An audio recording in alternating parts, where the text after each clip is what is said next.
जी हाँ दोस्तों, पहलवान सुशील कुमार के खिलाफ दायर हुई चार्जशीट में इस बात का खुलासा हुआ है कि 4-5 मई की रात को क्या घटना घटी थी। अब जो सूत्रों के मुताबिक जानकारी सामने आई है उसमें सबसे पहली बात तो ये है कि सुशील कुमार को पहले से ही इस बात का डर सता रहा था कि कहीं सागर सोनू उससे बदला ना ले ले।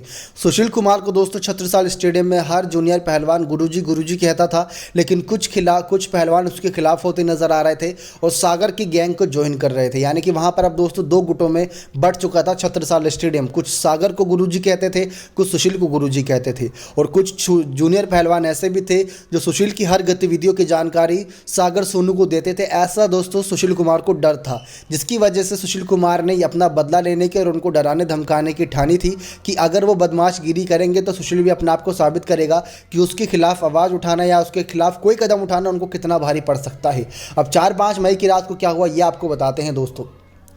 सबसे पहले दोस्तों 4-5 मई की लेकर चार्जशीट में जो बात सामने आई है उसमें साजिश के तहत काला असोड़ा गैंग के बदमाशों को हथियार और वाहनों के साथ आने के लिए कहा गया।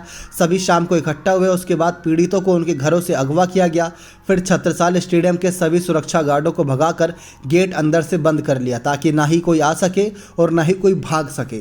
सागर और उसके साथियों को जानवरों की तरह आधे घंटे पीटा गया। शुरुआत में दोस्तों कुछ बातचीत हुई थी और कहा गया था, एक जो आरोपी गिरफ्तार हो गया था उसकी तरफ से ये कहा गया था कि पहले सुशील कुमार इन सब पर चिल्ला रहा था और कह रहा था कि तुम ज़्यादा बदमाशीगिरी दिखा रहे हो। उसके बाद दोस्तों यहाँ पर कॉलर पकड़ना महंगा पड़ा, ये भी बात सामने आई थी।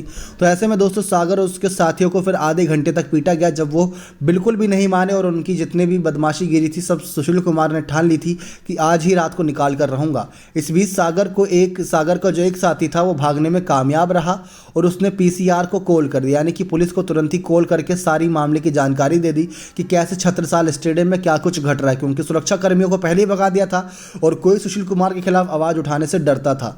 ऐसे में दोस्तों जब पुलिस वहां पर आई तो पुलिस का सायरन सुनकर सुशील ने सागर और उसके एक साथी को बेसमेंट में फेंक दिया था। बहुत बुरी हालत थी उनकी, उनको फेंक दिया था। जबकि सोनू महल बताया जाता है कि बाहर था, सोनू या अमित कोई बाहर था, उसने उनकी हालत देखी थी कि कैसे सुशील और उसके साथी उसको घसीटते हुए बेसमेंट में लेके गए हैं। तो उसने मौके पर आई पुलिस को ये सब बताया कि बेसमेंट में जाके ढूंढो। पहले वो लोग मिले नहीं, उसके बाद कहा गया कि मैट के नीचे हैं, जो मैट होती है उसके नीचे छुपा गए हैं। तो उसके बाद दोस्तों अंधेरे में जाके जब ढूंढा गया तो वो उनकर मिले, लेकिन ऐसे में पुलिस किसी तरीके से उस गेट से कूद कर अंदर पहुंची थी क्योंकि वहां पर चारों तरफ से बंद कर रखा था। घायलों को तुरंत ही अस्पताल पहुंचाया गया।